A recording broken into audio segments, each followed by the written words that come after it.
आपने सही कहा। गुड़िया गैंग रेप मामले में और उसकी हत्या के मामले में गुत्थी सुलझने की बजाय उलझती जा रही है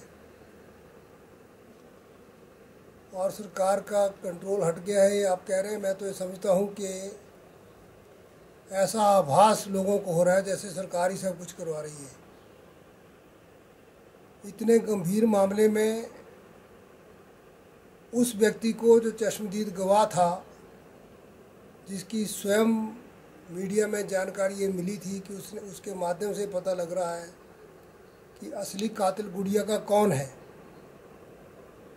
तो तथाकथित कातिल को और उसकी सूचना देने वाले महत्वपूर्ण गवाह को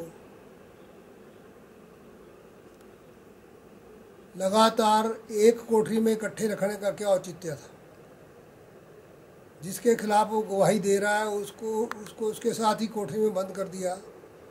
तो ऐसी मिली भगत लगती है सरकार की एजेंसीज की, और लोगों का गुस्सा स्वाभाविक है। मामले को सुलझाने की बजाय उलझाया जा रहा है। इसके खिलाफ भारतीय जनता पार्टी कल सारा जिला शिमला बंद रखेगी। बंद की अपील भारतीय जनता पार्टी के नेतृत्व ने की है और मैं जनता से अपील करता हूं कि शांतिपूर्ण ढंग से कल कंप्लीट बंद सारे जिला शिमला में ऑब्जर्व किया जाए। परसों इस दुखद घटना को लेकर सारे प्रदेश के हर जिला मुख्यालय में भारतीय जनता पार्टी के कार्यकर्ता प्रदर्शन और धरना करेंगे, सरकार से इस्तीफा मांगेंगे। हमें समझते हैं कि मुख्यमंत्री को अब सत्ता में रहने का अधिकार नहीं है, सरकार को जाना ही चाहिए। पहले जब ऐसे जघन्य अपराध होते थे या भ्रष्टाचार कहीं होता था तो लोग कहते थे जंगल राज है या बिहार बन गया, हिमाचल बिहार बन गया। कांग्रेस के शासनकाल में देवभूमि इतनी शर्मसार हुई है कि अब बिहार वाले कोर्ट कर रहे हैं कि बिहार हिमाचल हो गया। आज जो तेजस्वी का बयान आ रहा है उसकी मैंने खबरें सुनी है, जो उसमें कह रहा है कि मैं इस्तीफ़ा क्यों दूं जब हिमाचल के मुख्यमंत्री के ऊपर भी चार्जेस लगे हैं और वो सत्ता में मुख्यमंत्री बन के रह रहे हैं, तो मैं उप मुख्यमंत्री क्यों नहीं रह सकता। तो जहां गलत बातों के लिए, भ्रष्टाचार के लिए, कानून व्यवस्था की बिगड़ी स्थिति के लिए बिहार को कोर्ट किया जाता था, आज बिहार में हिमाचल को कोर्ट किया जा रहा है। ये बहुत शर्मनाक बात है। हम मांग करते हैं कि सरकार इस्तीफ़ा दे, यहाँ राष्ट्रपति शासन लगे और चुनाव हो।